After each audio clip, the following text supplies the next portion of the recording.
Good evening and welcome everybody, or welcome in the morning to Dreaming Up 5781 Synagogue Tech and our Dreaming Tech sessions. Wherever you're joining from, I welcome you. Hopefully, if you're watching this on YouTube or Facebook, you'll see there is a link below where you can join us on Zoom if you wish to, and join us and come into the community, and you can ask additional questions there. If you're watching and you want to ask questions, this show is the show where you choose the questions we answer. Those questions you enter using Slido.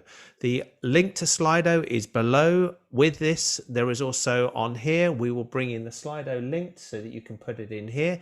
So that will now come on the screen with us, and you can you can spotlight that. Sorry, you can click on or look at the QR code, read that QR code, and you can enter your questions here. And we've got a number of questions.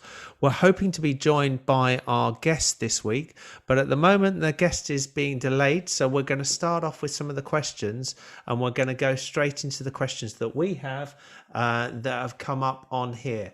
But before I do, I just wanted to turn around to our panel and ask our panel of people to introduce themselves quickly and explain who they are and where they're coming from. So first up on my list I have is Brett. Hi, my name is Brett Hanser. I'm a rabbi in South Florida. And I also have spent most of my adult life, and before that actually, working with tech and AV and stuff like that. And so combining the two and being able to offer some help and advice is kind of a privilege. So thanks for having me. Thank you, Brett. Next up for me is Marty. Hi, I'm Marty ATS Communications in Silver Spring, Maryland. I'm an audio and video engineer, consultant, and contractor. Next up for me is Leah. Hi, I'm Leah Mühlstein. I'm one of the rabbis at the Ark Synagogue in London, UK. And I'm the tech rabbi, so I get to play with all the tech while leading the services. Thank you, Leah. Next up is David. Hey there, I'm David Paskin. I'm the Torah tech guy from South Florida. I'm also a rabbi down here. Thank you, David. I'm going very quickly through this. I've got JLo next on my list. Hey everyone, my name is Joanna, not JLo. I'm from Bethlehem, Pennsylvania, former Unitarian Universalist choir director and music director, content creator, audio engineer, and all things tech and AV. Thank you. And so apologies for that. I'm going to go to Oren next. Hi, I'm Oren Steinitz, rabbi in Elmira, New York. Like I said, with a dirty past and apparently future in tech. So.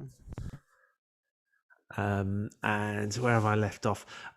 Sorry, Andy Shaw. Yeah, I'm a sound engineer, and I've been doing events, lots of Jewish events for 30 odd years, which is incredible. And the last year or so been doing streaming. Yeah, that's good. And then I have got John Ittleton. John, and I'm calling in from beautiful Monterey Bay, but Leo asking me to explain myself. That's a heavy question. But I'm a retired professor failing retirement, but the area of instructional technology, training, education, and I've done a lot of work with state parks and other organizations. John, you're a little bit hot. I just say that on there. I say that's not normally what people say about me, but I apologize. Guy. Hey, good morning. I think John's wife was saying the same thing, right? Bobby. Good morning from Seattle, Washington. I have a store called DVE Store, which sells video equipment, a lot of the PTZ cameras, lighting, microphones, that kind of thing. I also happen to do the live stream for my local church because I got voluntold, so I'm fresh off a stream. I don't think I've ever heard voluntold as before, but I think there's a lot of us can actually be told that was it. I generally, I think I'm always the one that didn't step back fast enough when the request came in. Right. Andy, can you bring Paul is actually in the waiting room, and can you add me as co-host, please? So he's in as an attendee. Okay, so before we bring Paul in, and he's just coming in there now, we've had a number of questions already come up, so we're going to go on to the questions that have come up on Slido. As we said, you, the panelists, sorry, you, the attendees, you, those watching out on YouTube and Facebook, you raise the questions, you decide the questions. So the questions are written, and you actually bring up and ask the questions in the order that you want to bring them up. So at the moment, you can see we've got a number of questions up here. So I'm going to take the first question. The way we do this is we ask the questions, the panelists are there to answer the questions. So we're going to take the first question, which I'm going to bring up, which is, what is the best way to run a PTZ camera to computer, especially if the distance between the two is long? SDI or NDI? Do you want me to take that one, Leo? Paul, welcome, Paul. I think it's time. It's glad that you're here, Paul. And maybe you could start by introducing yourself, and then we'll circle back to the questions later then. So maybe you could start by introducing yourself. Hi, everyone. My name is Paul Richards, and I am the Chief Streaming Officer at PTZOptics. Thank you so much for having me. This is an absolute honor. A number of people here already know Paul. And there's, as well as working at PTZOptics, there's a lot more that you do for the industry. Can you just give us a quick overview of some of the things? Sure. So one of my main focuses is on education, and through education, obviously empowerment of anyone who wants to learn about live streaming and video production. And through that effort, I actually started a little educational YouTube channel called Stream Geeks. And we have lots and lots of videos. I have a whole team of people who make educational videos and online courses. And then I actually write books. The whole process has been amazing, talking to people. And one of the books that I have written is called Helping Your Church Live Stream. And I wrote that in 2019. And it's gotten a lot of readership over the past couple of years, as you could imagine. And through that process, I've just done a lot of listening, right? What is it that houses of worship really want to accomplish? And what are the tools that the most popular, OBS, Zoom, what are these tools and how can we use them together? And through that process, I've done a lot of research and a lot of writing and a lot of video recordings, and they're all available on YouTube. And I've learned a lot, and I'm happy to share everything I've learned. There's a lot to unpack in that. There's a huge amount to unpack in that, Paul. As you say, I mean, I've been following some of the stuff that you've done, which predates the pandemic. We've been watching how long have you been running the Worship Summit? Yeah, I should mention. So we've been running a virtual event called the Worship Summit since we'll be on our 6th summit. So it's been about 2 years since the first summit. And what we try to do is bring together folks who are interested in learning about live streaming and video production in the worship space specifically. And through that process, Leo, we always send out a form. We say, hey, tell us what you want to learn about. And I could share some of those things. But what I've learned is that right now, specifically in the past year and a half to 2 years, everybody wants technical training. And so that's what we focus on now. We used to mix in a lot of leadership training, how to be a better leader, how to be a great pastor, how to share your message. But at the end of the day, 90% of our viewers are like, how do we figure out this tech? And the great thing is that there's awesome technology out there. NDI is on its 4th version, going on its 5th version, and it's becoming so much easier to use, saving churches and houses of worship so much money. There's so much new technology that's coming, just making everything so easy. Yet there's just some small fences that you have to climb over, right, in order to understand how to use some of this technology. And for me, it's easy, but I try to take a step back and remember that it's not easy for everybody to, use vMix with Zoom, right? And it's like I've been doing that for 6 years. But for a lot of people, they don't even have the thought that it's possible. It's like 2 different tools. How do I use these together?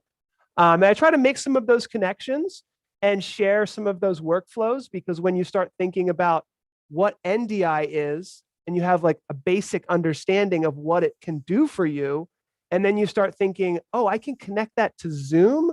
Oh, I can use that to mix a live stream.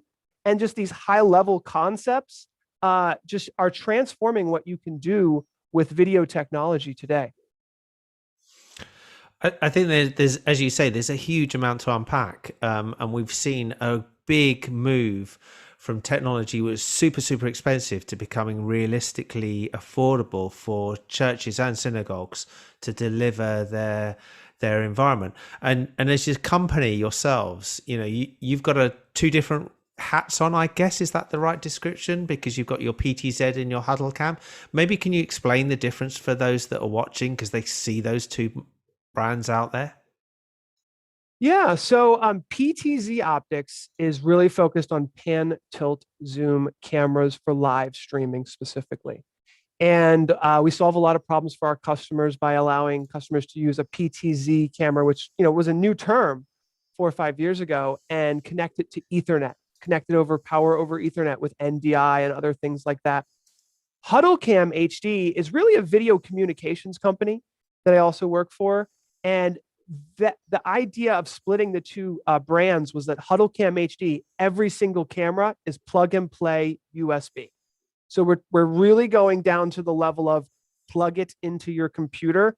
And you have to remember, that was a new concept 4 or 5 years ago. Plugging in a USB camera into your computer that actually you can control pan, tilt, zoom on. Like the camera I'm using right now is the HuddleCam HD Pro. It's a 4K webcam, but it actually operates like a PTZ camera.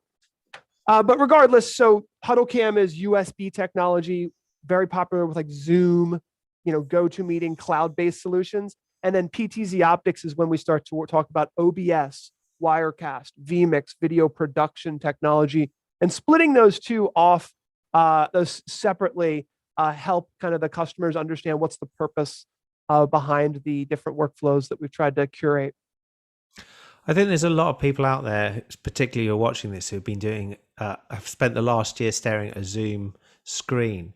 And delivering services on a Zoom screen. So talking from that Huddle Cam perspective, before we get into the PTZ or PTZ side, what is changing in that world, and why are these cameras that you're producing different to, say, the thing that's on the top of a laptop? Well, one camera that's become really popular, and I'm seeing it on social media a lot now, is auto tracking functionality. So on HuddleCam, we have an auto tracking camera that will actually have the ability to follow a presenter at the front of a house of worship. And what's happening is, right now, a lot of, lack of volunteers, lack of help, yet high importance for being able to actually see the person that's speaking, and produce something that's engaging for online viewers. And so the auto tracking camera that we have, the Simple Track 2, I've actually kind of got it right here above me here. And these are being used in houses of worship all the time. And, it could be from a pastor or, a leader just using a webcam that's gives them a little bit extra functionality, or a auto tracking camera that can actually follow and really simplify the technology, because it just works, So you mentioned earlier that the one that you're on is a 4K camera. So what I'm taking a guess of there is, for those that don't see, you're producing the picture it's taking is 4K, which is 4 times an 1080p camera. But actually, Zoom typically doesn't go out higher than 720, or we did a trick of how to get your Zoom up to 720. So does that mean the tracking means that you're staying within that 4K and still having a good picture? Well, that's interesting you say that. So we have two different types of, you could call it artificial intelligence when it comes to tracking.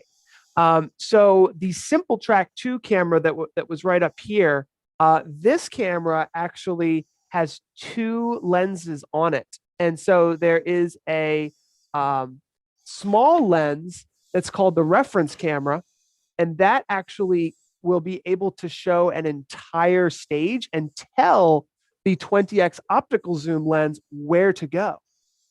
So it actually can steer that camera. Now, the camera I'm using right now is the HuddleCam HD Pro. This camera has, yes, a 4K wide angle lens, and then it has the ability to zoom in up to 8x and actually create presets like a PTZ camera. And this camera is like only $299, so it's like in a very affordable one. And you can actually set camera presets so you can operate it. So if you're just wanting to make a little bit of a presentation, you can use a camera like this to do so. But where was I going with that? So zoom is less than 720 in most scenarios. So when you have a 4K image, you can really use the electronic pan tilt zoom without, it really starting to pixelate, because, you're zooming into that cropped image that Zoom's already accepting. So I think we've covered some of the stuff there, and then you say that you move up from the HuddleCam stuff to the PTZ range, and from what it looks like, you've got those behind you as well. So where is the big difference between that, apart from the USB? So with PTZOptics, everything is Ethernet connected. Almost all of the cameras are connected over the network, and so that provides a whole new world of IP video communication, and it really does make things easier. For example, you can plug an Ethernet cable into a PTZOptics camera and it will power the camera, so no need for an electrician. You can control the camera over that Ethernet connection. You can use NDI. You can send the video directly to Facebook. You could stream directly to Facebook or YouTube with the camera from PTZOptics, and you can even run the audio directly into it. Taking it a step further, that IP connectivity has allowed our engineers to build camera controls into software like OBS, Wirecast, vMix. The list kind of goes on and on. And that control capability, even some of our customers like to use an Xbox controller. They just plug it into, and that's a great way to get younger volunteers to find it a little bit more exciting to be volunteering to operate the camera. I mean, I assume these cameras are available throughout the world. And while I'm asking the question, I'm just going to put up a poll for everybody who's there at home watching. Is just tell us where you're watching from. So it'd be great to hear where you're watching using the Slido that you've got. So are the cameras available everywhere? Pretty much, yes. We do have distribution all around the world, including the EU and the UK. Basically, I don't really get involved in too much of that, but we have a partner team, partners at PTZOptics.com, who are able to connect everyone with the right people. Great. So you were talking about the fact that they're connected by Ethernet. And you mentioned earlier that NDI, you said NDI version 4. I think for some people you've just said, or I've just used an acronym that they've gone, whoa, what was that? Can you just explain what that is and what it means to the world? Sure, I'd be happy to. And we actually do see some of these concepts. We have a playlist on streamgeeks.com called Basics of Live Stream. And in that, there's a book and an online YouTube playlist. It's called The Basics of Live Streaming. And literally there's a video that says, what is NDI, right? Because we know that a lot of these, there's actually 22 videos, and it's literally goes right down the line of like, what type of camera do I need? What type of audio do I need? How do I live stream to Facebook? Like those high level questions. We've got videos for, and the NDI one's probably a good one to follow up on, because I'm going to try to cover a lot as much as we can today. But NDI is essentially an IP video connectivity hub that is basically free to use. It stands for Network Device Interface, and it came out in 2015, I believe. So it's been out for about 6 years now. And NewTek released it. And essentially what a lot of people use it for are the free tools that it comes with. So there's a pack called the NDI Tool Pack, and it's totally free. You just type in NDI Tools, you download it, and get it for free. And it really has some powerful tools in there that you can use totally for free. One awesome tool is called NDI Studio Monitor. It's totally free again. You open it up and you can send video from your laptop to it, or from your laptop to OBS, or from your laptop to vMix. There's lots of different ways to send it. But one simple way that a lot of houses of worship use this is to have a laptop. Maybe it's got a presentation on it, maybe it's got lyrics on it, maybe it has some type of content that you're sharing, and you send it from the laptop on stage via Wi-Fi or via the network all the way back to wherever your live streaming computer is, where maybe you have a camera and an audio system. And just that alone wasn't possible 3 or 4 or 5 years ago, because you need to run an HDMI cable 200 feet, right? And HDMI cables aren't cheap, right? Wi-Fi is free. And it's really great, some of these tools that are available to allow you to do things you just couldn't do before. So you said words there of running Wi-Fi on cameras, which sends shivers down my back from a personal perspective. But I think you're right. It's feasible and it's doable. Does that NDI stay within your actual synagogue, or does it go outside of the synagogue? That is a good question. So the great thing about NDI is that it would stay completely inside the synagogue. It would use a technology called the local area network.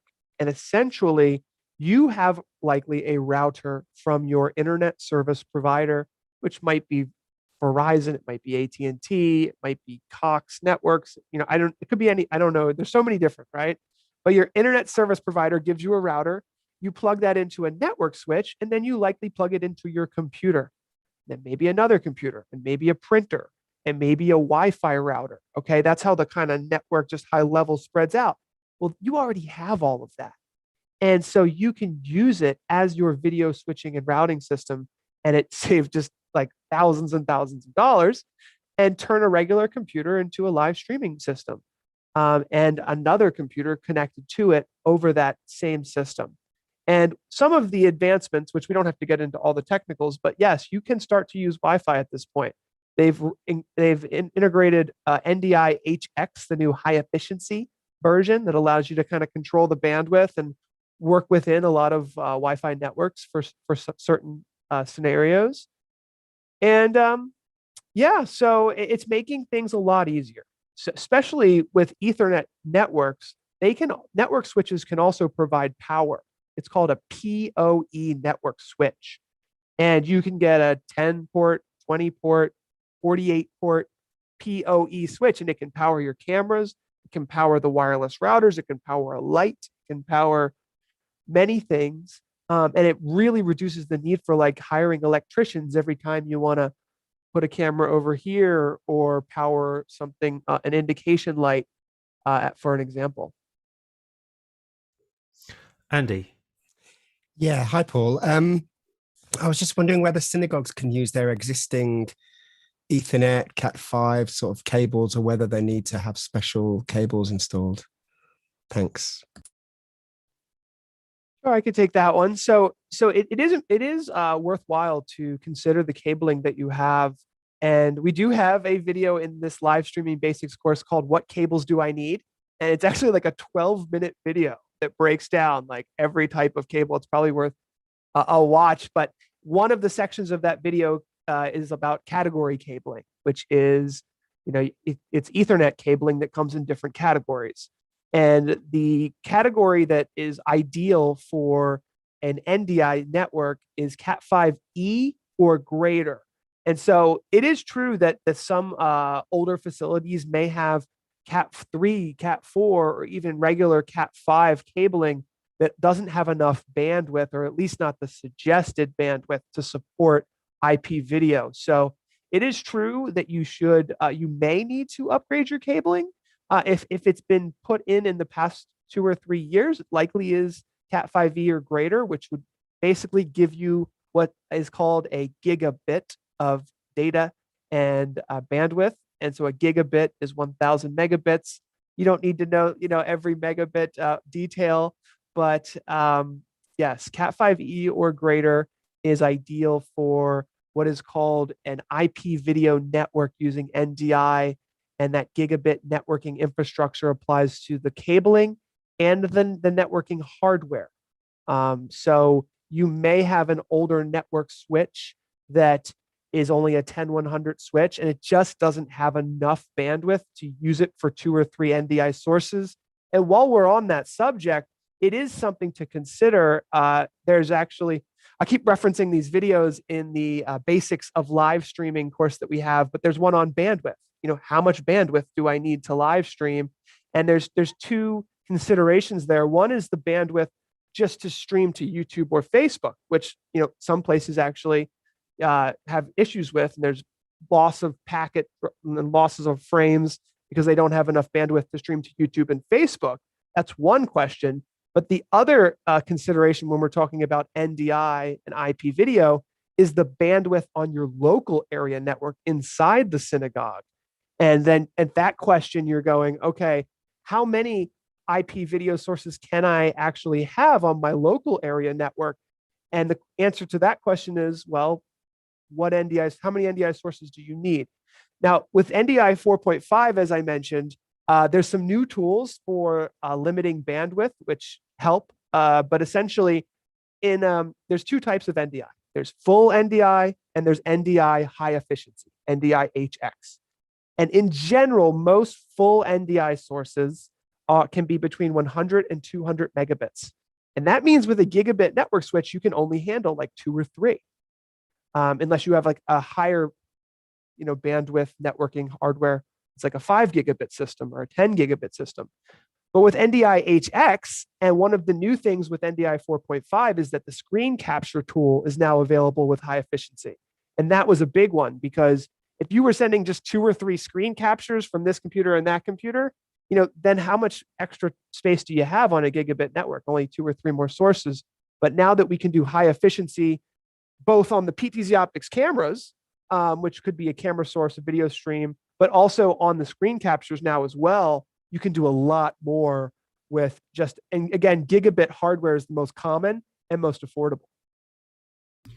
Hi, Paul. This is David. Thank you so much for being here. I have 2 questions stemming off of what you just said. The first is, I'm not sure I understand the relationship between PTZ cameras and NDI. I know you plug the PTZ cameras into Ethernet. Are they still using NDI? And then related to that, what about the placement of PTZ cameras? Can they be far, far away? Do they have to be plugged into Ethernet? So it's very, they do not 100% need to be plugged into Ethernet, but it is very common because it's a simple way to power the PTZ cameras. So if it's far away, is there power there? Because if there's not that far away place, it'd probably be easier to run one single Ethernet cable than to hire an electrician to go put an outlet in a faraway place.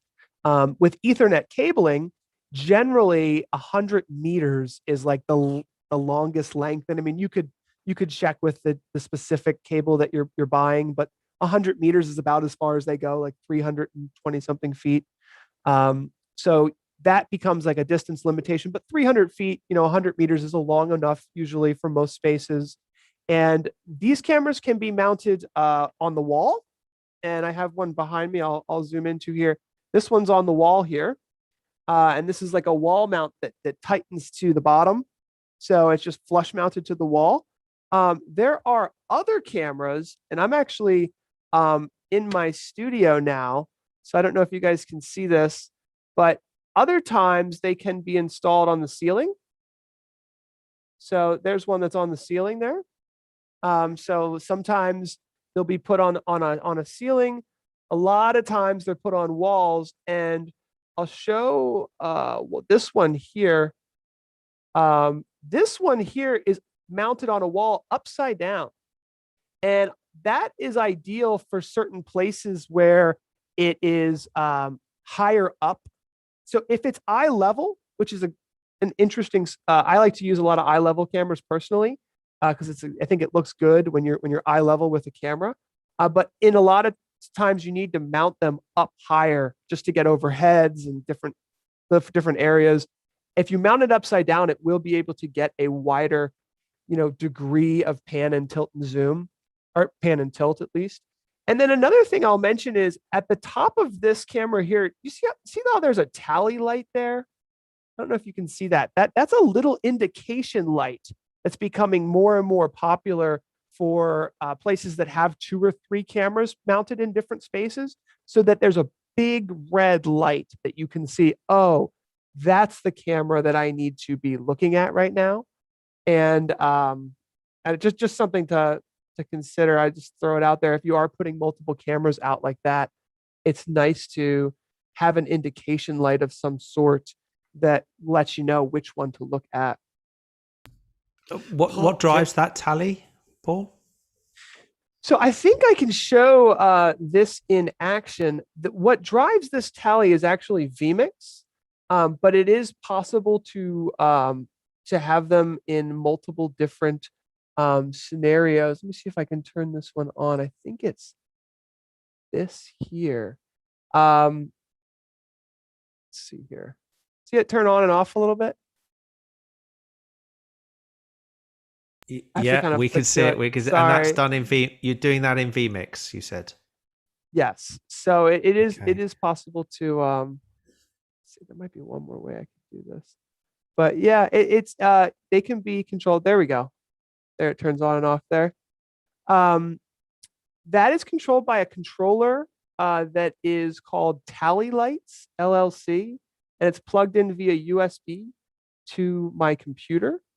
And it just turns so that, I don't know if you noticed, but pretty much all of the cameras have it. So I don't know if you can see there. That one looks kind of, I put it on all the cameras just because, we have a decent amount of cameras here. And I've talked to many folks who are on camera, doing their live streams, and they've got 2 or 3 cameras and it's great. And they like the production value, but they're not sure which camera to look at any given moment. And so I wanted to just share that small little tip there. It's kind of an important tool for a lot of people. Does that have to run on separate cabling back to your computer, or does it run via the PTZ camera? It does require a separate 3.5 millimeter cable.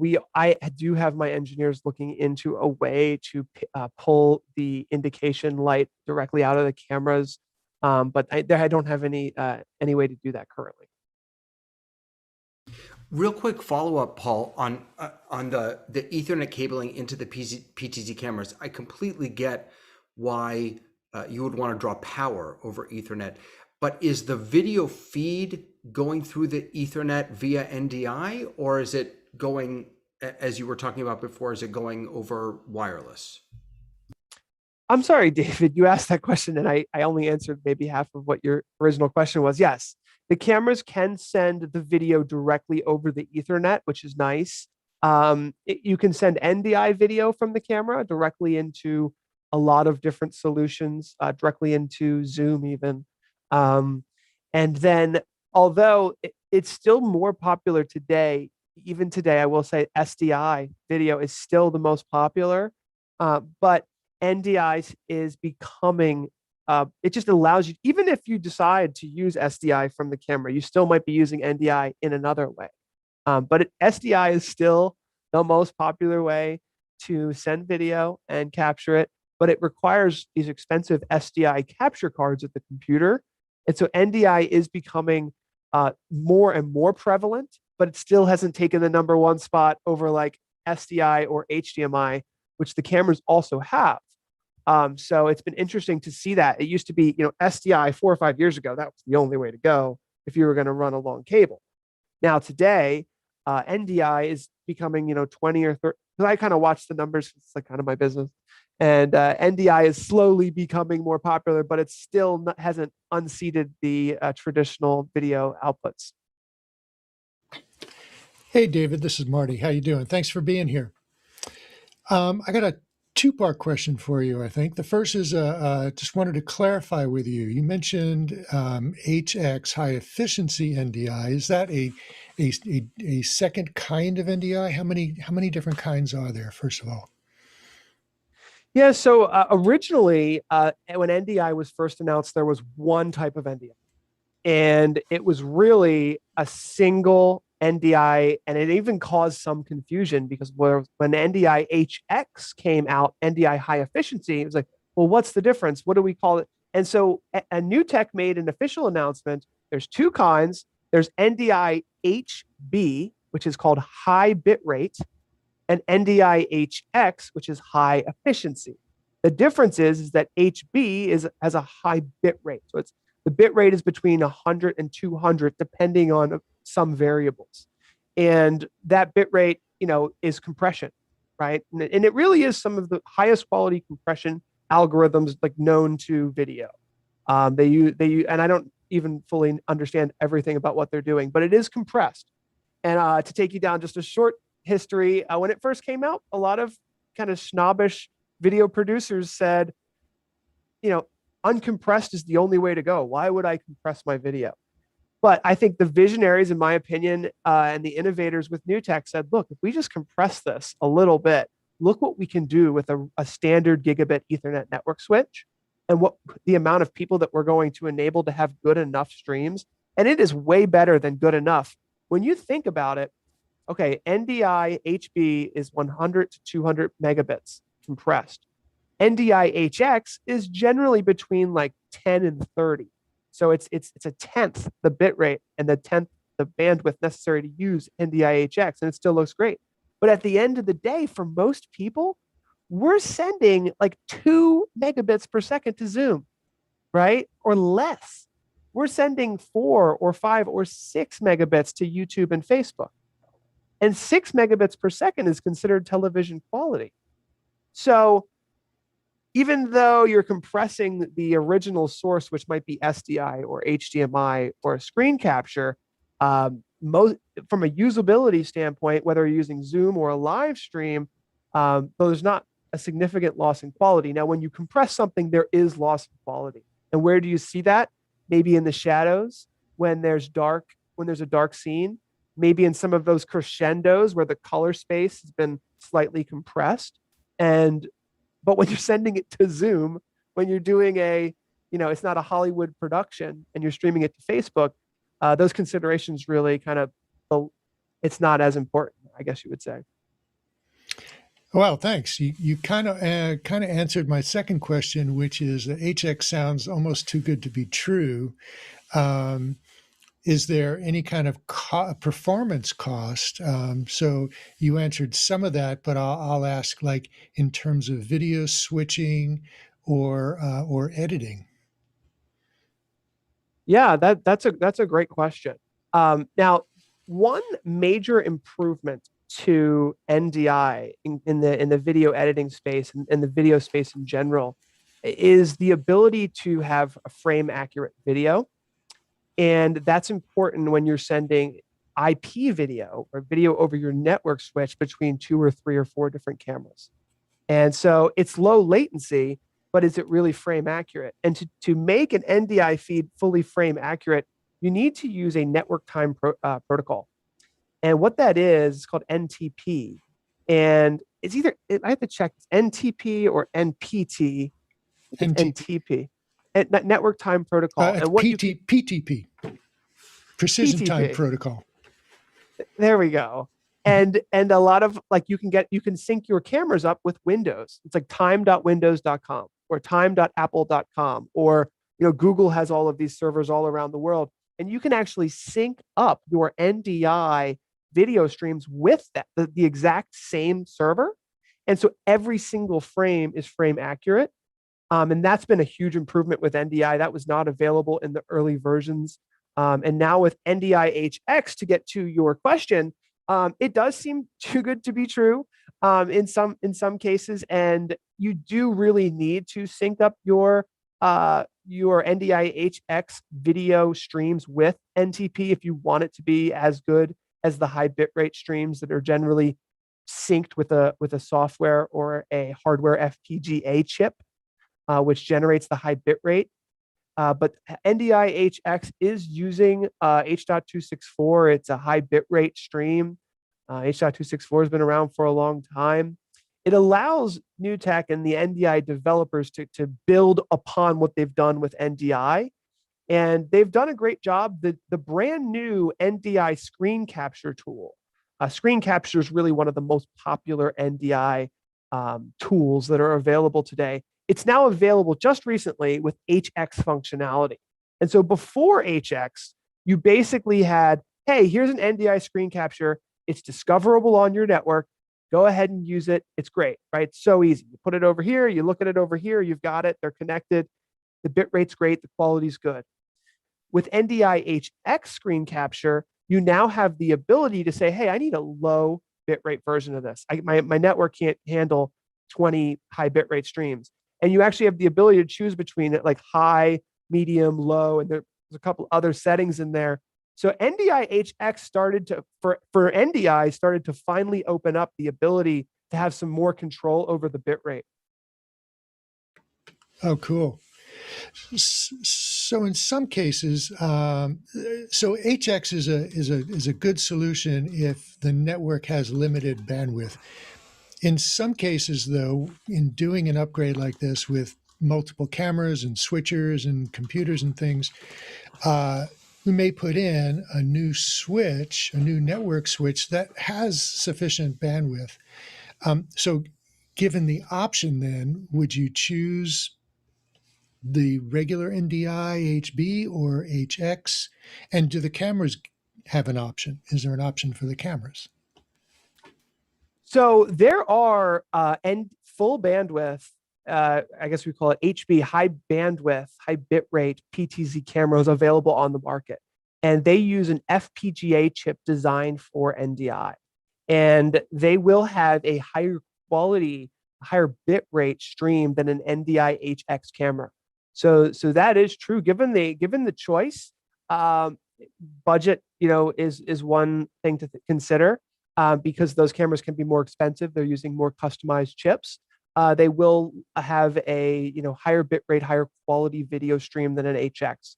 So while HX has opened up a lot of doors with what you can do on a larger network, corporate network, university, in a smaller synagogue with a higher than maybe a gigabit switch, it may be a good idea to consider high bitrate PTZ cameras, high HB, high bandwidth. As I said, when you compress a camera, when you start to see a little bit of the pixelation through the compression, it comes at a time when maybe there's lower light, when maybe the sensor doesn't have as much information, and that's when it can be beneficial to have a high bitrate camera because there's less compression. Now, I'm a little bit of a snob in my studio, for example. I just run all the cameras via SDI, okay? And then I use ND, which is totally uncompressed, right? 3 gigabits of data as opposed to 100 megabits. So like 30 times as much. And I'm kind of a snob that way. And that's how I run all my cameras. And I use NDI in most scenarios when I just need to, I can't run an SDI camera. Like if I want to make my iPhone a camera, or if I want to bring a screen capture over here, or if I want to capture the Zoom meeting grid from another camera and pump that into the production, or I use it when I need to, and I use it all the time. I use it every day. But actually, with my cameras, it can be even more affordable and higher quality to just run SDI. As I mentioned, it's still the number one video connector.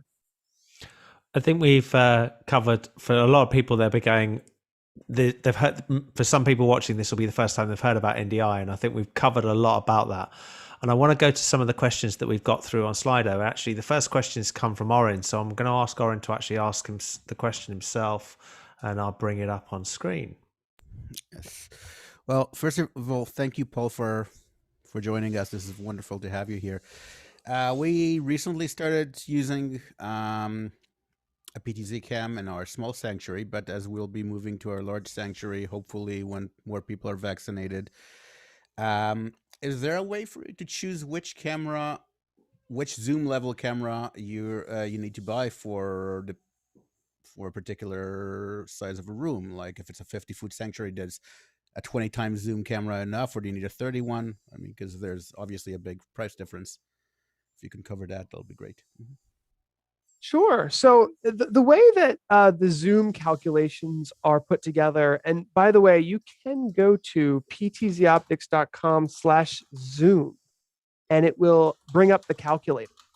And that calculator essentially takes the distance between the camera and the person that you would like to zoom into. And so it's just a bit of, I think it's trigonometry. And essentially, it does a calculation that tells you the most important thing that you really need to focus on is the width. So when it's fully zoomed in. But you may want to also consider the width when it's fully zoomed out. And we actually have a design tool on our website that will allow you to draw a space. It's at designer.ptzoptics.com.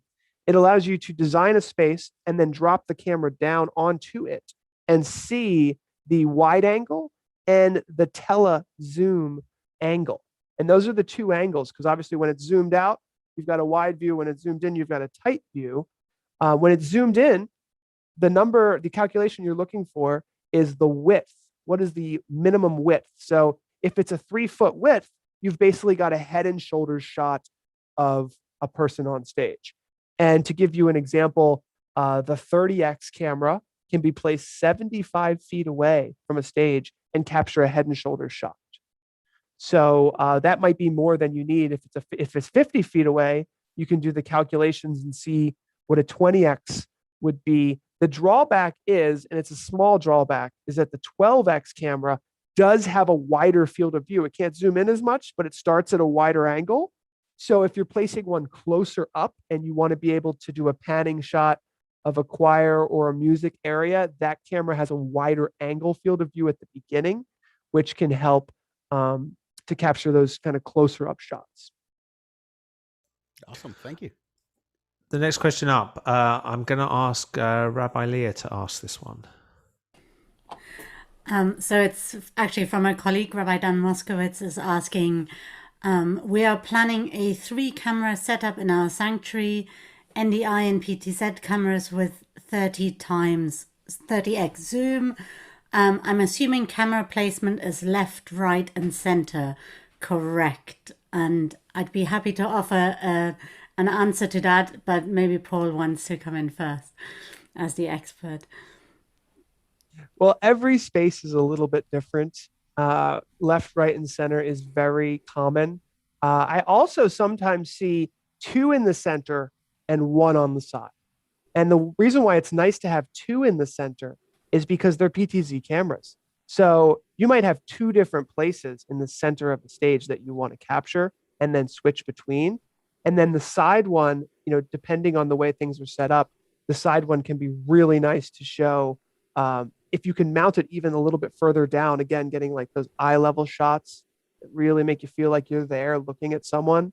For that one that's closer up, I maybe have, I guess, some pictures I could show, but the 12x that gets the wider field of view, if you can get that closer, still low enough so that it gets over people's heads, but closer from maybe sometimes they put them on the balconies. The further you are away, the less it looks like you're looking down upon someone.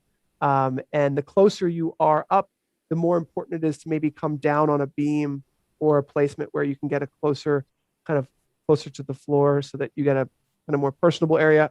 Sorry, that's a long-winded answer, but there's a lot of options. It depends on kind of what you're trying to capture. But yeah, you might want to put 2 in the back and then 1 on the left, for example. So I'm going to open this to the rest of the panel. Yeah. Can I come in on All that, right. Leo? So actually so in our sanctuary we do have the setup that we have 2, one underneath the other, because it does give us that flexibility. We just started with a 3rd camera, and actually, so Dan will know what I'm talking about, I think. So the way our sanctuary is set up is that we have the bimmer with the ark, and then our choir is actually in the congregation. So what we've actually done is a 3rd camera that is sitting on the bimmer, which we can use as our Torah cam for during the Torah service, so it can look directly into the scroll.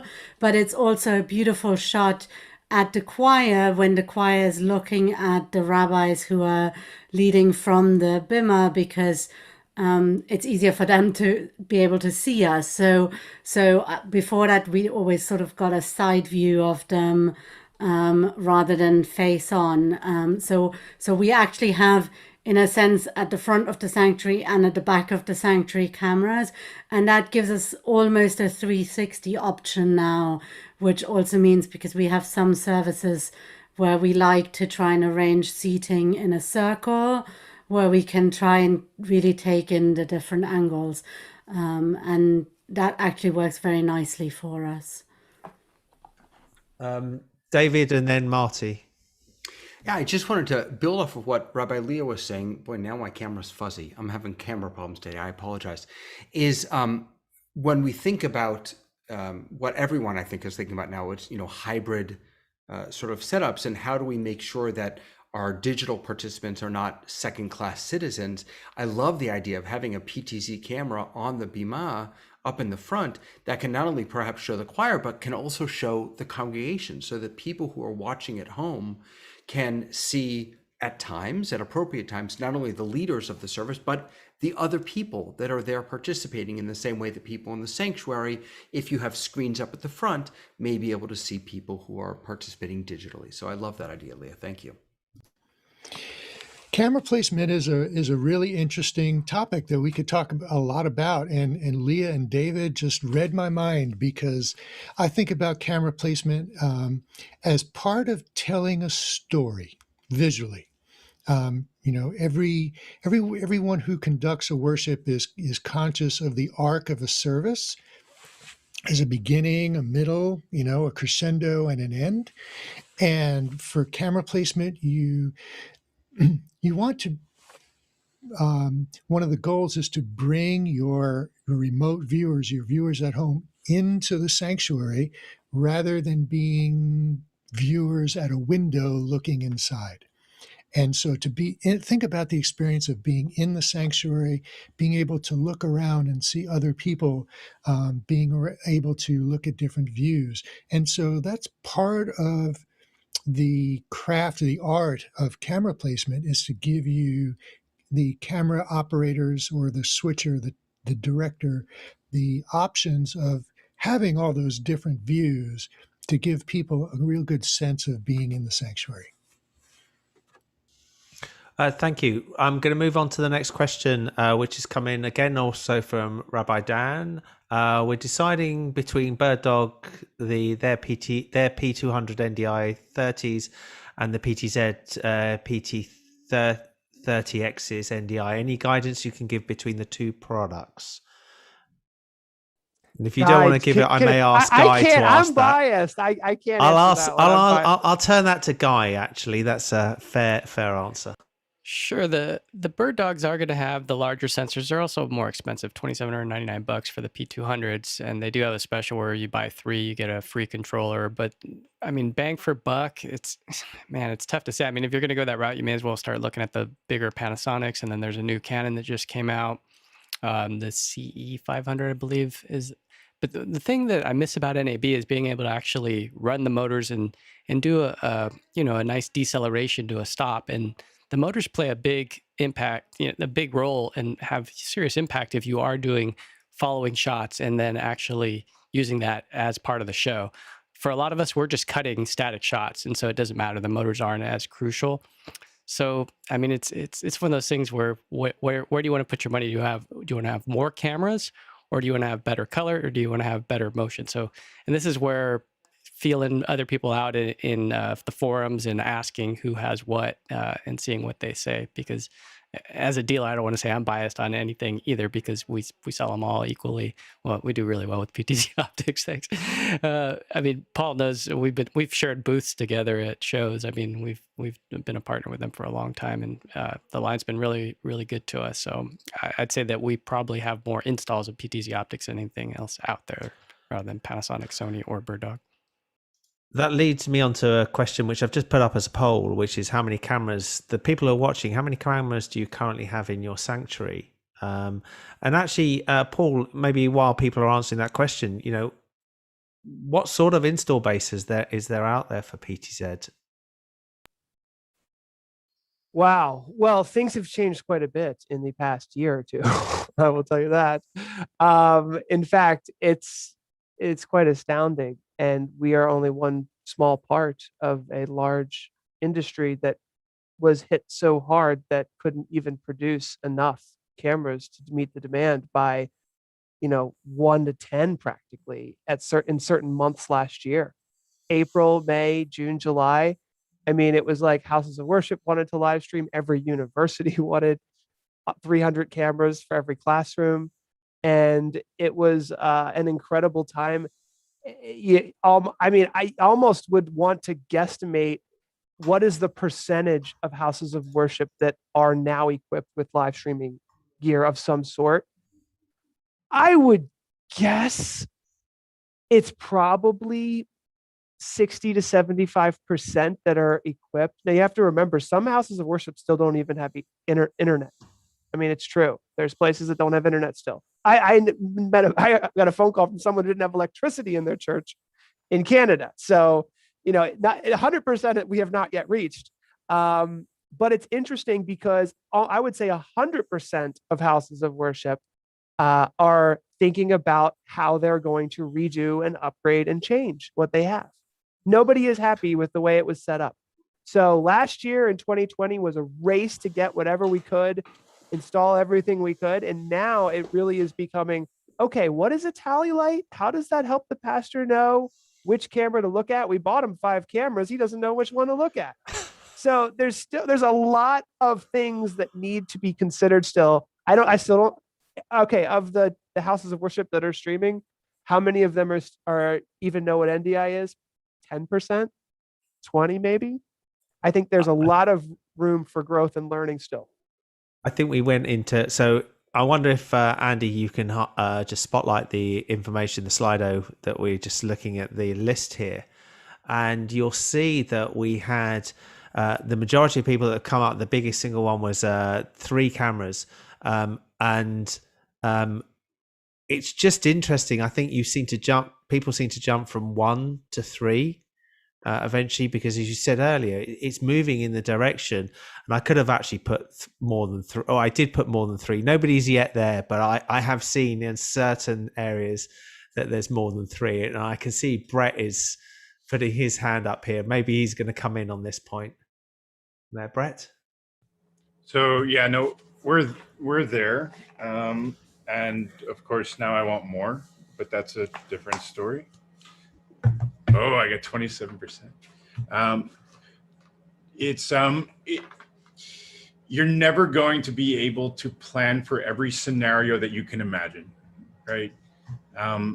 You will always, at some point, want to add more, right? Which goes back to the conversation earlier about whether to go SDI or whether you need to get some very powerful routing that can handle that kind of when the number of cameras jumps up significantly. Another option, though, is to consider that besides placement, you may want some cameras that you have that you can add that are mobile, or at least semi-mobile, so that if you have those scenarios that if you want for some service to place people in the back, or if it's important that you have an angle from inside the ark if someone is getting a blessing, or if you have a band and you want to be able to get a tight angle on like the keyboard or the drummer or whoever's playing, having the flexibility to do that. So some of that has to do with the cameras, and some of that has to do with the back end, making sure that you have the capacity to be able to add as you go. Absolutely. Marty, did you want to come in on that quickly? Or? Yeah, just briefly, the ability to grow and add more cameras means that you have to have enough, as Brett just said, you have to have enough inputs on your switcher to add more cameras. So when you're planning to make purchases, think about growth and think about adding the ability to add capacity later. So going back to the questions that we had, the next question we had up is from David Paskin, which is, what is the best way to run a PTZ camera, especially the distance between if the two are long, NDI or SDI? So this is the question we got as you joined us at the beginning here, Paul. Well, we talked about the Ethernet being the ability to power the camera. So that's almost in many cases a no-brainer right from the get-go. You can control the camera, you can power the camera. Whether you'd like to go with SDI or NDI becomes a question of, well, do you have an SDI connection? Do you have a Blackmagic switcher? Do you have an SDI to USB capture card? Or would it be easier for you to bring the camera in directly over the Ethernet, which I do at this point think that NDI has come to the point where it's pretty plug and play. There's not a whole lot of, networking knowledge necessary unless, as we mentioned, you get 10 or 20 NDI sources and you don't, have the networking infrastructure to do it. So it's an either or. As I said, I run all my cameras SDI, but this is a studio, it depends. So I mean, I'll come back on this myself. My view in every single time I ever get asked this is run as many cables as you can run. The cheapest thing is physically running the cables. The hardest thing is to run them a second time or to pull cables in later. So if you are at that point when you're thinking we're going back into the synagogue or we're close to going back and you're running cables to put these things in, it's fairly cheap to run both. Even if you pull them in and you just leave the cables unterminated, the cost is actually typically it's pulling the cables in rather than the actual terminations. But I've never not found a need where I haven't wanted a few more Ethernet cables. There's always or Cat6 cables. There's always a couple there that you want. I'm just going to jump onto the next question that we have here, which is David again. Is there added value of having a PTZ? I assume that's PTZ if you just need good cameras but don't necessarily need the pan tilt zoom. Paul. Well, if you don't need the pan tilt zoom, you can get cameras without pan tilt zoom and save a lot of money. That was one of the reasons why at PTZOptics we created a Z-Cam model, which just has zoom. And what our customers asked for was like, can you use the exact same lens? So we have a 12x Z-Cam and we have a 12x PTZ, and we have a 20x Z-Cam and a 20x PTZ. So the matching, the color matching can be done well. But you can save so much money by not having the motors.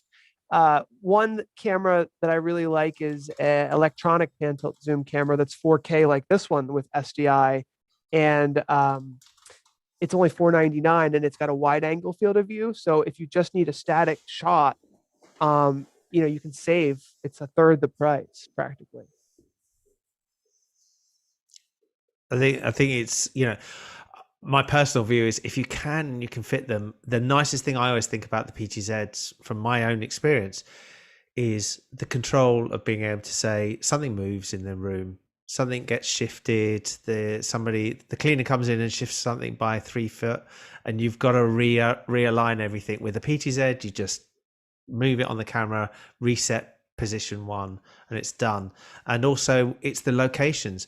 I think in a lot of synagogues that we visited, you don't necessarily, you want a location that's out of the way, potentially, A, to not be touched, and B, the aesthetics of having a big camera in the way is just something you want to avoid. And for that reason alone, we're doing it. Leah, can you explain where we're trying to put that third camera at the moment? I think I mentioned it that we've got it on the bimmer, so that we can use it also to look into the Torah, to look into the congregation, to get a different angle really other than just looking at the kind of stage in the sanctuary.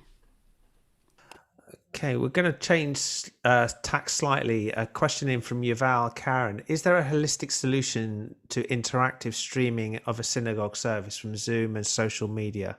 So this is a general question to the panel. I'm going to look back at the panel because I can't see the panel. If anybody's got any hands up on this one. Well, that could mean a lot of things. Trying to interpret what is meant by holistic. Well, the question is, should you be doing everything to Zoom? Should you be doing everything streaming? Should you be doing both? What's the answer? So, Leah. So I think what we found is that streaming through Zoom is not the greatest quality. I mean, you just lose quality once you send your stream from whether it's vMix or OBS into Zoom and then stream it live.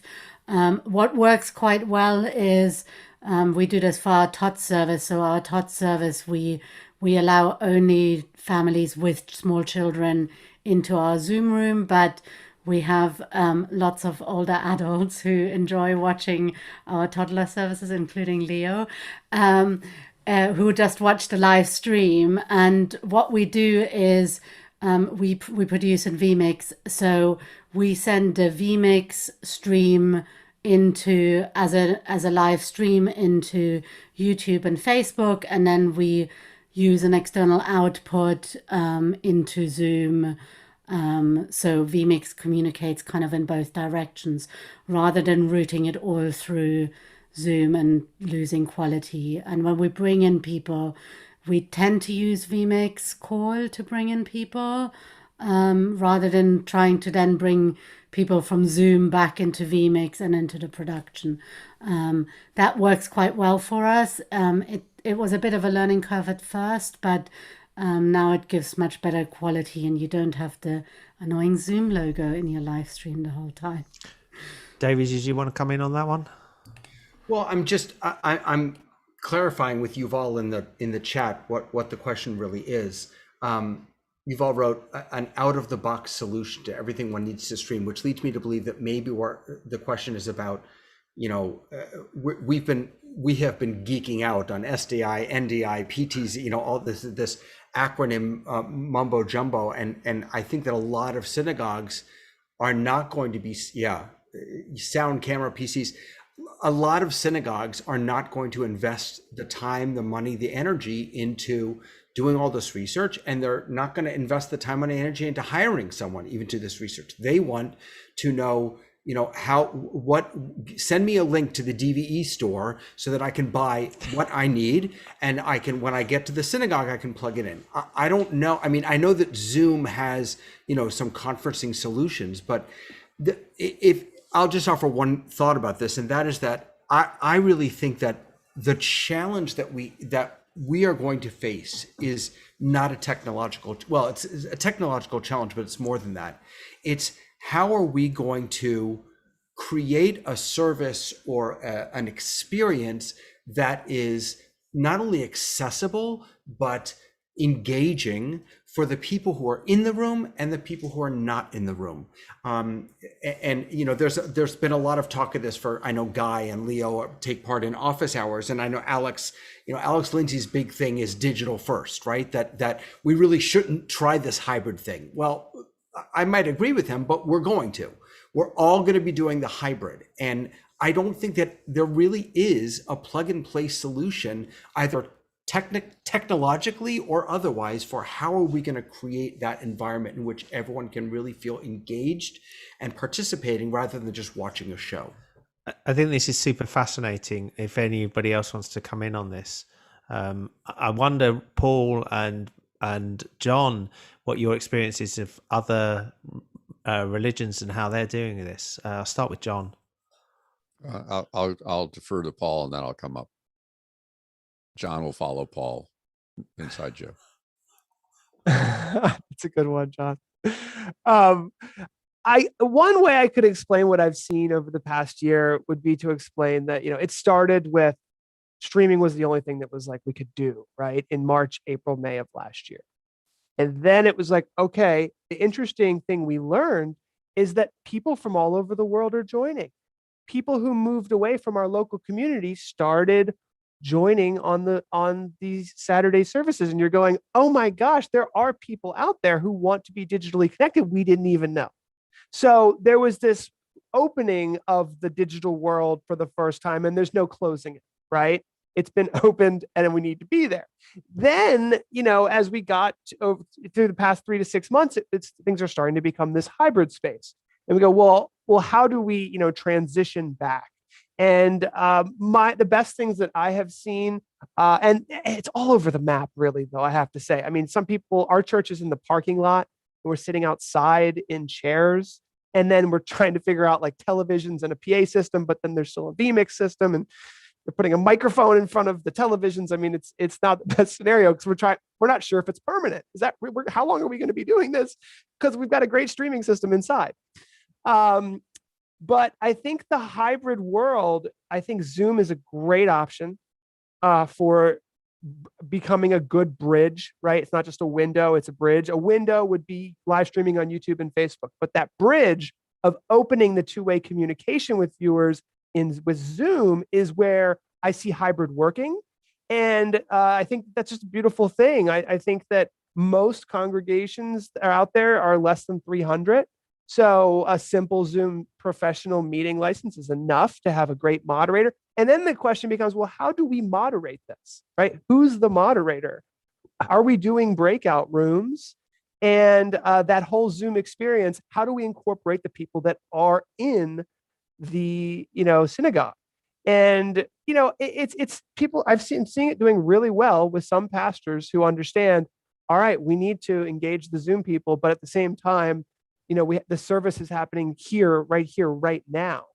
And so it's a mix of, trying to stick with traditions and making it work in person, but then having at least some interactivity beyond just a simple live stream in a Zoom session where it's well moderated and there's opportunities for breakout sessions where spiritual sharing and small group connectivity and communication can happen.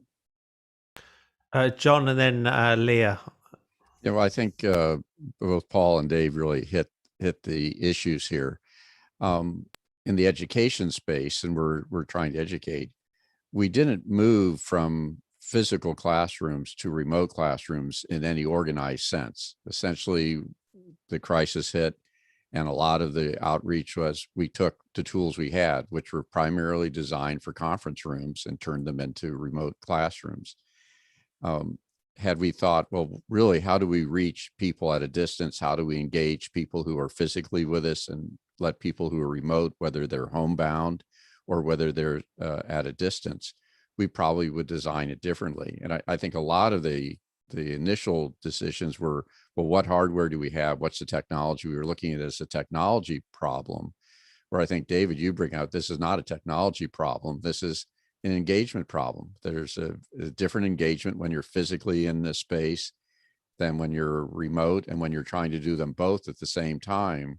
How do you make sure that those people who are physically there have the experience that works for them, yet those people who are remote have the experience that works for them? But there's this whole new involvement, is how do those interact in real time? And that's where you have a moderator or an announcer on the side, or somebody going along with the service. Time passes very differently when you're in a physical event than when you're just looking at squares on a screen. Intimacy is very different, and it might even be greater in a Zoom event, because we have the squares in front of us. You could see people more closely than you could possibly see when maybe even if you're sitting in a small space with only 300 people. So I think this to me will be the interesting challenges that we look like at as we get back to where we could go back to normal, whatever that normal was. But we've had some events here that when they were physical face-to-face events, we were constricted by the space in the room. Only 500 people could attend. We went virtual for 2 of these events. They now have 1,400 people. The venue where they're going to try to do this live next year still only seats 500 people. How are you going to deal with that? And so I think these are the real challenges that we have in whether it's digital first or hybrid, or whatever the new term will be, and how do we face the challenges both technically, but I think it's more social challenges that we're going to have to deal with. Thank you, John. Leah? So I think the one thing I would like to add is in terms of kind of a plug and play all in one solution, it's also important to remember it's one thing whether the tech is all there, but equally crucial is how easy is it to actually operate all of them and actually make good use of them when you have very few people available who might be able to learn how these things work and how do you use the presets and all of these things effectively so that you can kind of also avoid the operator error when they suddenly press the wrong button and you see the camera swoosh all across the entire sanctuary and all your stuff that you didn't tidy away that wasn't ever going to be in the camera shot in the first place. Not that I speak from experience or anything. So I think one of the things that I would say about a plug and play, this is like really for the small congregations, because I do realize there are some where, actually they might only have 15 people in person and I mean, like my synagogue, for example, Friday nights in-person attendance is not very high. I am certain that we will have, when we go hybrid on Friday night, very few people who will come out in the evening. And if you only have 15 people sitting effectively around a table, then looking at things like the meeting owl might actually not be such a stupid idea. They integrate really well with Zoom. It's plug and play, super easy. It's not that expensive. And you can then use it for all your board and council meetings as well. So that just it's for a totally different scenario. But if you do have where in person is very small, there might be some other solutions to look at as well. David, and then go to Brett on this. Yeah, I did a show on my channel a while back. I forget what it was called, but basically the takeaway was in this new age, leaders need to know their tech and know their Torah. And I know that in rabbinical schools and amongst rabbis, everyone's saying, "Oh, they didn't teach me this in rabbinical school," or "I didn't want to be a technologist." I hate to be crude, but suck it up, folks. This is where we are, and you have to know your tech. I'm a kolbo where I am, so I'm leading the service, giving the sermon, singing, switching the camera. I'm doing, and that's just, it's a new kind of rabbinate or new kind of shlich tzibornit, a prayer leader, and so I think that temples, synagogues are very quick to think, oh, if I throw money at this problem, if I hire someone to do this, then all my problems will be solved.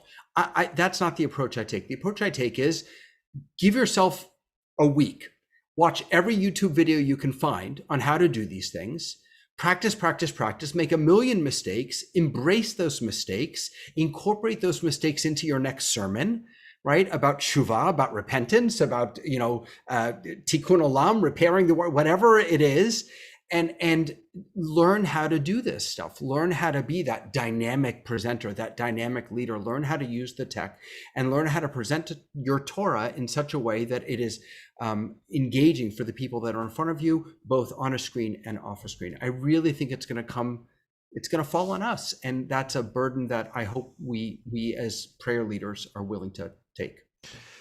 Brett, you've got the last word on this one if you've got a minute. Oh, the last word. I have so much to say about what David just said, but I'm going to refrain. So I want to go back to Yuval's question just for a second. The answer is no. There is no out-of-the-box solution, right? And the conversation kind of went to a hybrid place, which I think is really important. I like to start from a what are the goals kind of mindset, and to have a discussion about it, because is there a way to integrate everything that you're doing? Yes, right? Depending on what you're doing, that may look very different than someone down the street, right? Leah was talking about presets and the different possibilities, and the answer is, do you have 5 different people run AV for you? Or can one person control all of the cameras and do the switching so that you don't have to worry about it necessarily from the bema, right? Do you want the people on Zoom and all of their boxes to be on a screen staring at the congregation that's sitting in the pews or in the chairs for the entire service? Is that going to feel comfortable for anyone or for everyone? Oren was talking a little bit before about people maybe don't want their faces shown on camera, right? There are so many different questions, and a lot of it has to start with a discussion and not necessarily just with what can technology do for me? Because the answer is technology can solve lots of these problems, but if you don't have a conversation about what you want or what the potential is for what you want based on the technology available, you may not end up with what it is that your goal was actually from the beginning. So we're running out of time, but we want to get through some of these questions quickly. The next question was up, which you started answering there, Brett, but which is, there are different ways to control PTZ cameras. In fact, I'm going to ask Leah. She was, are you there to ask the question you put, I think? I can. So presets in PTZOptics, presets in vMix, or manually controlling the cameras. When should you use what? I personally would be particularly interested in when is it an advantage to use the presets in PTZOptics and when the ones in vMix. I'm at the moment jumping back and forth between the two. So I'd love to hear Paul's view on that. But also I think for the general audience, it might be interesting to think about presets versus manual control of the camera.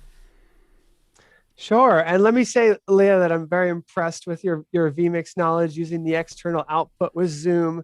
That's something that seems to be mythical to a lot of people, but it's a great way to connect and preserve the quality, as you said, with your live streams and video production. You can control the PTZOptics cameras inside of vMix, and that becomes a favorite for everyone who has the 4K or Pro versions of vMix. If you just have a basic version, you can't do that.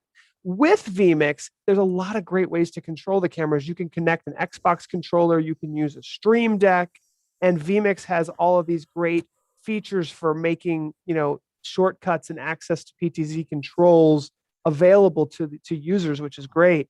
One new feature in the latest firmware of the PTZOptics cameras is called Motion Sync, which allows you to sync the pan, tilt, and zoom movements between presets so that the pan, tilt, and zoom all end at the exact same moment. And that is a new feature that you can enable called Motion Sync, which will work for pretty much all of the presets that you're using, whether they're on vMix or directly to the camera. Inside of vMix, they just added the new focus feature, which I love. I really think it's incredible. It allows you to focus the cameras. I guess I could show you really quickly, but I won't go into it because we'll try to keep it quick since we're running over. But the ability in vMix now to quickly tap the focus and just dial it in, for most volunteers, I find it, if you're going to be a video producer and the camera person, have them use vMix because it really can do almost everything. If you have a secondary camera operator, that's when you can give them a joystick. You can give them the iOS app on an iPad. It's very popular. The free Windows and Mac software. Give them an Xbox joystick. But if you're one-man production, which happens so often, to have it all built into vMix is an amazing thing, and I'm a big fan of it. It's not a huge difference. I think just a point to mention for those that are not PC, we will be covering next week some stuff on an alternative to vMix, which is Mac-based, which is Ecamm and other software out there, because I know there's a couple. I just want to go through some of these other questions so that we can get through them. One question to you, Paul. A quick answer. I saw your recent firmware update included SRT support for your PTZ cameras. How do you see the adoption of SRT compared with NDI? How can you answer that in 5 words? That is a very big question. So what I'll say is it's basically the next big thing that's going to happen that's going to be realistic. There's lots of great technology out there. But the coolest thing I see coming in the next couple years is the ability to literally have all your cameras piped right to your home, and you don't even need to go to the synagogue to have the video production done. And it's possible with NDI and SRT. There's companies that are already doing it, and it's amazing. And it's going to become easier and easier because SRT is open source and free, and NDI is basically, built into a lot of the things that all of us are already using. So I don't have time to dig into all of it, but it's going to be the next really awesome thing, I think, for everybody. There is some educational things out there. There was a mention of office hours earlier today, and there's a show about how to move your control of all of your stuff onto the cloud so that you can actually deal with that. That's Friday shows, and maybe if you want to talk to Guy afterwards, Guy can talk to you about how they've been experimenting. And that way you typically use SRT to connect the cameras up, or there are other ways of doing, but SRT is one option.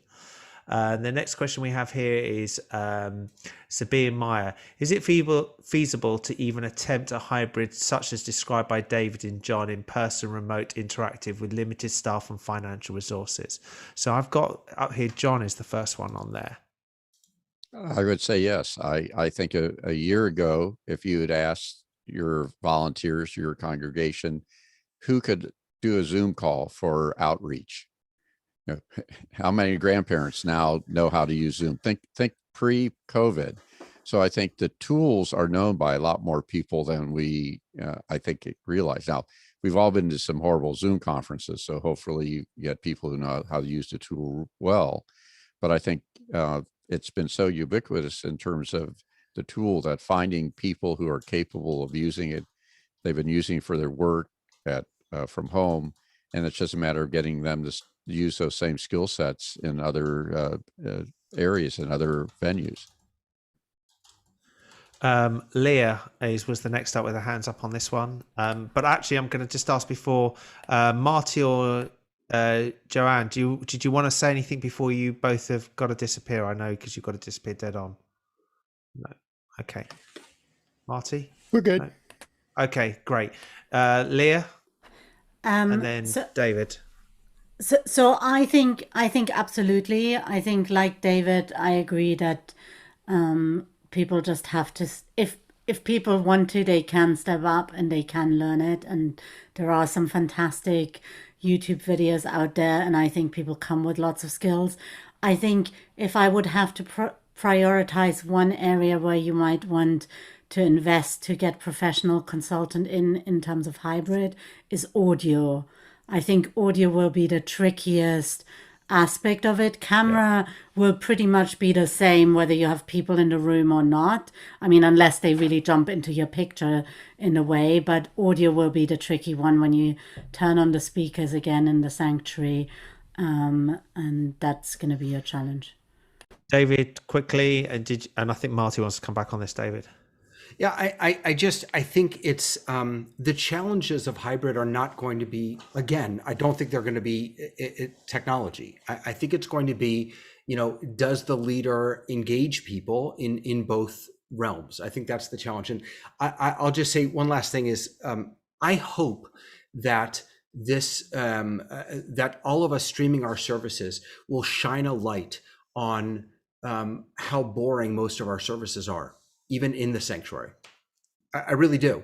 I mean, I can't tell you how many Shabbat morning services I go to, and the rabbi and the cantor themselves, they look bored, and I'm not sure how I, as a viewer, much less a participant, should not be bored if the leaders are bored. I mean, we have to up our game, whether we're digital or in person. We have to do a better job. We have to create more engaging content, for lack of a better term. Marty, did you want to say something on this quickly? Sure. There are tremendous opportunities here. I think that COVID has presented us with a silver lining of opportunities. And even for the smallest congregation, in the smallest sanctuary, there's no reason that if done right and if you're invested, you can't grow your community to like thousands of people. And while simplicity and ease of use and out of the box is a fine goal, if it was that easy, we wouldn't need to be here. So I'll end this question on to me, what is the worst that could happen? You've got to try it. You're going to have to try it. I remember one rabbi turning around to me once and saying that they didn't want the High Holy Day services recorded just in case there was going to be a mistake. You look back and you think of the number of services you've lost that we don't have the recording of anymore because they've gone. These things have gone. They've passed. I know this is really, really uncomfortable to certain people to do this and to go into this hybrid. If it goes wrong, it goes wrong. But it's not going to be, you're not going to be sitting there going, well, that was a car crash and there's fatalities. You're just going to say the service didn't work, and we will learn and we will get better at it. And there's, has been said by a number here, that these things are going to continue and going to get there. And the equipment, as the people like Paul were talking about and Guy was talking about, is getting better and better and easier to use. A camera that follows you around. I mean, most of your congregation don't follow you around and watch you when you're walking around. So at least the camera will. So that's a great advantage. Moving on, because we're running out of time. Oren, a quick question here. Any tips on making NDI work more smoothly with OBS? I get a lot of drift and choppiness in OBS, which I don't get with this simple studio monitor. No, Oren has suffered from this. Has anybody got any tips on this one? Was mostly for Paul. I mean, one thing that I mentioned about the NTP time sync is something that will help your computer organize the NDI packets, the actual frames. So that is something to look into. We have noticed, and there's a knowledge base article on this at help.ptzoptics.com, that when you have 2 or 3, cameras, let's say they're coming in via IP streams and they're not synced with the NTP server, they can kind of drift a little bit. When they're synced, your computer itself can decode every single frame, so that will help. The other thing you can do is, if necessary, you can add a little bit of delay to the audio in OBS, because a lot of times it's not much, but like 25, 50 milliseconds can help. I guess the only other thing I would mention that's helped others with OBS specifically, in the advanced settings area, there is the ability to have the bit rate of your outgoing live stream be adaptive. And because NDI-HX does require, some decoding and processing, depending on how much, bit rate, bandwidth, and processing your computer needs, that setting allows OBS to dynamically change the bit rate. And I've heard that it really helps with dropped frames and just higher quality video in general. Just really quickly on this guy, and then we're going to move on because we're running out of time. Go, Guy. Yeah, download the free trial of vMix and give it a shot and see how smoothly it plays, and then pay the $60 and just keep it and leave OBS. Yeah, I can't. I tell you, it is a steep learning curve. When we were talking about learning curves before, you have OBS, you have Zoom right down the bottom. Nobody, Zoom is straight on. Then you've got OBS, and vMix does jump up, but once you get over that hurdle, it just opens a world up. Ecamm sits somewhere in the middle and is, I think it's closer to the bottom, but the output is closer to the top. Right, we're moving on. The next question from Yuval: What tools are there to examine the impact of NDI on the local network?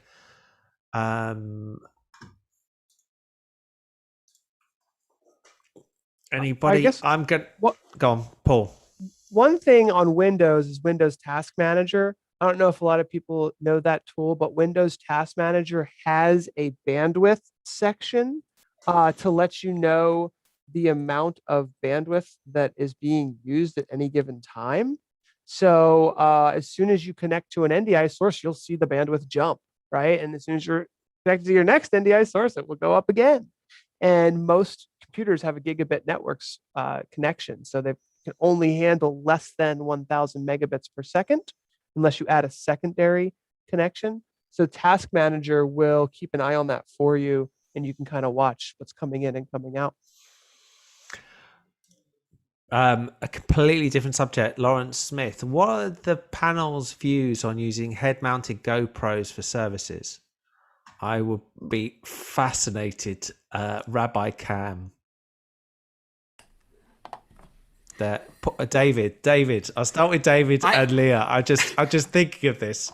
I love this idea because it's so insane. And I don't mean that in a derogatory way. I mean, it's like tefillin. It's like wearing tefillin, I guess. I can't imagine. I mean, I love the idea of, a kind of a first person shooter, first person davener experience. I can't imagine wearing one while I'm leading. Leah, did you have any comment? I think for me, I think the key about engaging people online, just like engaging them in the congregation, is that they don't notice how they're being engaged, and like seeing the camera on my head the whole time when they're like, I think it's just going to be a distraction. It's like when people talk too much about how they are operating their cameras during the service, which is like, I mean, it happened to me because that was like all I was thinking about the first few services when I suddenly had to turn rabbi and camera operator all at once. But actually, people don't want to think about the technology the whole time. So I don't think they really want to see the technology the whole time. So while it's kind of cool, maybe a buttonhole cam. I think that's an interesting one. So if you can hide the cam, maybe that could be something interesting. But if it's too obvious, not quite. Brett, did you want to come in on this? So if anyone does it, I want a picture. That's the first thing. But the benefits of having it on your head versus having it on a stand right next to you, I think will be less distracting both for you and the congregation, and the benefits are going to outweigh the detraction from wearing headgear, both for you and the people watching. I just think personally it's hard enough to get rabbis to turn the microphones off when they go to the toilets, let alone the cameras. That is going to be the problem with that one. Moving on. So the next one we've got is one of our synagogue goals is to provide a facility to enable services outdoors. So we're looking at experiences that others may have with mobile cameras. So I can see where now the conversation or the comments are coming in here. So David, do you have a quick one on this? Yeah, so this is actually where I have used a GoPro. So we had a service, we did Simchat Torah, was it Simchat Torah? Something like that outside. And, so we were dancing and moving, and I put a GoPro on a little handheld, I tethered it to my phone, and I ran around and I chased the rabbi and cantor, and I caught different people dancing. And so that's when I definitely would, and I actually did think about strapping it to my head. That's when I might use a GoPro. Yeah, I think the record in there. I've seen that for Havdalah actually as well. Havdalah outside, it works very, very well if you're doing that sort of thing. And weddings outside also. And weddings. Quick question from Sue. Are we going to be doing an audio session? Yes, we are going to be doing an audio session. There is a lot to cover with this. We've got a number of sessions. Leading on from this session, the next session after this we're going to be doing is going to be on virtual cameras and explaining what the differences are on different virtual cameras. The session after that, Brett is going to go into something called ProPresenter. That's going to be, we're going to give an overview of what ProPresenter is and why and where you can use that. And then we're building sessions up. One of the sessions we will be having very soon after that is going to be about audio and how we will deal with hybrid, as mentioned by others, that hybrid audio is a superly confusing area. Next question. Question from Yuval. Is there technology that overcomes lip sync issues between sound and audio? Anybody on that one? Paul was just talking about it with the delay settings in whatever you're using to stream out. Yeah. Okay. Yeah. Some of these questions have already been answered. So David has asked, do PTZ have the face following? Can you clarify that, Paul? So the Huddle Cam Simple Track 2 includes motion and facial tracking. And the reason why is because sometimes you don't have a face to track. If the rabbi is turned around and he's pointing to something, it reverts back to motion. But facial tracking does allow the camera to follow a human. It looks for 2 eyes, a nose, and a mouth, and that helps the camera follow. So it's actually a combination of motion and facial tracking. So just to clarify, that's on the PTZOptics cameras, or? That is available for the Huddle Cam HD Simple Track 2, actually. Okay. Just to be clear. But it's not on the PTZ range at the moment on there. Okay, thank you for that. Thank you for clarifying. Last question we have in the box is there a logical architecture that illustrates how NDI, OBS, Wi-Fi routers, central computers, and cameras are connected? So I'm going to, again, Paul, I think, have you got some things on this? You seem to be muted, Paul. Sorry, I was just grabbing a slide to try to help maybe. But I have a slide here that might help. So essentially, everything on your network is connected to a local area network, right? Which has your router attached. And everything's connected to the network switch. And so over here, you're seeing like vMix, but that could be OBS, that could be Wirecast. If you have a Wi-Fi router that would be connected to your smartphone, to a laptop, you can see a computer here.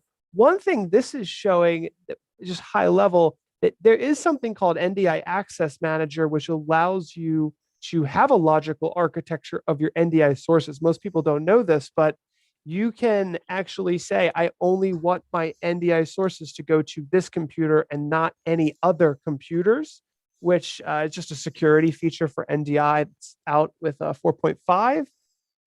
So I hope that's just a simple slide. I don't think I can find anything super quick and easy but hopefully that kind of helps a little bit there. They're all connected via Ethernet to a network switch on your network. Thank you for that, Paul. We've covered tons of things. The people out there put in all their questions. We've answered or tried to answer as many of them as we can. It's been absolutely fascinating to hear from Paul about where some of this is. Some of it may be a bit technical. I would guarantee if you watch this back in 3 months' time after you've been doing certain things, you'll be going, I understand everything on there.